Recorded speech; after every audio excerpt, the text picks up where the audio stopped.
Okay, good afternoon, everyone. So CLACS today would like to introduce Dr. Silvina Montrul, who is a professor in the Department of Spanish and Portuguese, as well as linguistics. She's the Marjorie Roberts Professor of Liberal Arts and Sciences as well.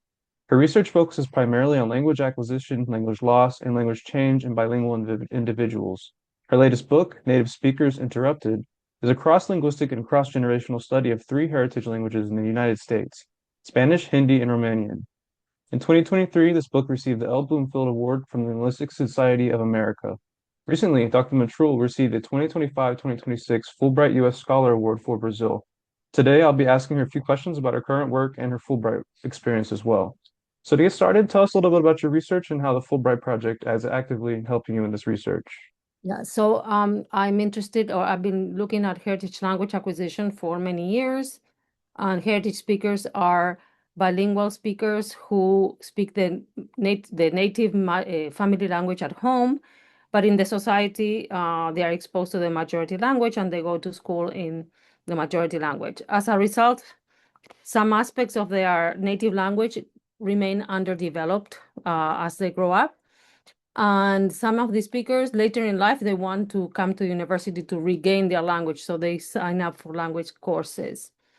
But my goal has to be to understand this development and why the language develops in that way.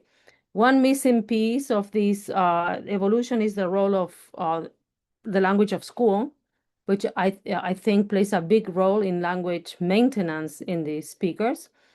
So that took me to Brazil, because in Brazil, we have the language is changing rapidly and it's not a bilingual environment. And at the same time, we have native speakers with different levels of education. So it's an ideal place and the ideal language to look at the relationship between language development and the role of spoken and written language in this development. Very interesting. So could you tell us a little bit more about what you're doing on the ground and maybe where the rest of your term is going to go in terms of research, in terms of either field work, working with patients or students rather, that kind of thing? Yeah. So I have a collaborator in Brazil. So this project started a few years ago with a small grant from the Leman Institute. They have a collaborative grant. So I found a collaborator at the University of São Paulo. And so this project has, this colleague has been instrumental in developing this project as well. And because we are testing, we are conducting language tests that we created with native speakers of Brazilian Portuguese. So in Brazil, I have four postdoctoral, they call it postdoctoral assistants that are working for the project. So I'm training this group of researchers in Brazil, and I have a team of, at the moment, we're 5 people. And so one of these postdocs helps me with, well, we go to the schools, we ask for permission to test children or adults. We run those tests, and then another one works on the data coding. Another one works on the statistics, and we have already produced 2 papers that have been sent for publication, and we hope to have 4 more coming out of this project. And then we want to do more with Brazilians in the United States. And then let's see where this takes us. Once you start with a project, I never know when I finish. So that opens another door. But I'm very excited about this project, and I think it's going to be very foundational for the field of linguistics. Yeah, that's really interesting. So I guess you've kind of already implied this is a completely new project. Is this actually your first time working in Brazil? Mhm. Awesome. And what other kind of regions of Latin America have you worked in prior to this? Well, as I said, I'm from Argentina. Mhm. I have another project that is looking at the maintenance of certain properties. You know that I don't know how familiar you are from the Spanish from Argentina, but it's very distinctive, right? Right. If I Yeah. can ask you, like, can you imitate an Argentine? And probably you would be able to do so. Mhm. But descriptively, I can tell you there are distinctive features in pronunciation, in intonation, in the morphosyntactic like verbs and pronouns. And we are looking at a particular morphosyntactic structure that is very common in the Spanish from Argentina, but it's not grammatical in other varieties of Spanish. So we want to see to what extent Argentines who live in the United States keep this structure, or do they lose it because they are in contact with other speakers of Spanish that don't use this structure.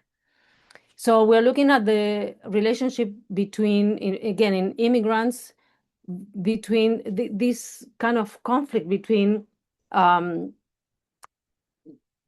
trying to assimilate to your new linguistic environment, but at the same time keeping your identity. Mhm. And we see this through language. And we see that the first generation speakers tend to neutralize, they tend to stop using these features. So they want to look more like other Spanish speakers, whereas the children tend to enhance it. So very different patterns in the generation of immigrants.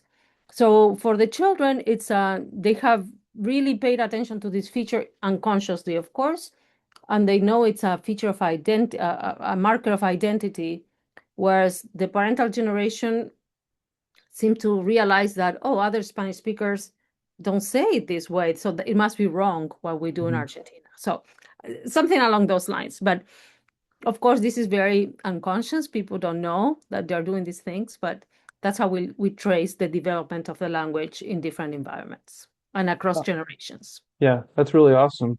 So you've kind of already mentioned you have two different projects going on. I can't imagine how much work that must imply. But do you see in the future yourself and as well as your colleagues in both Brazil and Argentina as well as the US sort of working together in sort of a colloquial kind of setting? Oh yeah, I mean, actually, I'm going to Brazil next week again for my second part of the Fulbright, and there's a new conference or society being organized. It's called it's a Linguistics Society of uh, Latin America. It's an initiative between Uruguay, Brazil, Argentina, and Mexico. And it just they have the first conference in March, and I'm presenting two projects, one on Brazil, the other one on Argentina. So I'm very excited about this new society, I don't know, or group. Yeah. Yeah, that's really awesome. So do you sort of anticipate this sort of linkage going further than just one symposium? Do you see maybe some project groups working together between the three? Yeah. Could you tell me a little Uh, bit about maybe some of the early thought processes you and your team might be having about that? yeah. I mean, I think first of all, I mean, this is the first time I'm working in this region of the world. I have worked on many languages like Turkish, Romanian, Hindi, Arabic, French, but I think Portuguese from Brazil is very special. So I'm very happy to be leading this effort. And connecting to the region, I think I'm also excited about it. Mhm. I'm from the region, so Mhm. I know many things about it, and bring my academic background there. I think it's good. Yeah, that's awesome. Well, great. So I guess besides of that, what's kind of the next step in terms of the research process after Fulbright is ended? I know you mentioned maybe doing some work with Brazilians in the US. Well, my goal was to get prepare an NSF grant for the Brazil Hmm. project, but I do have other grants, in under review and in federal agencies, but this is who knows. And the problem is that I don't know what the future holds in terms of funding. Of course, I need funding.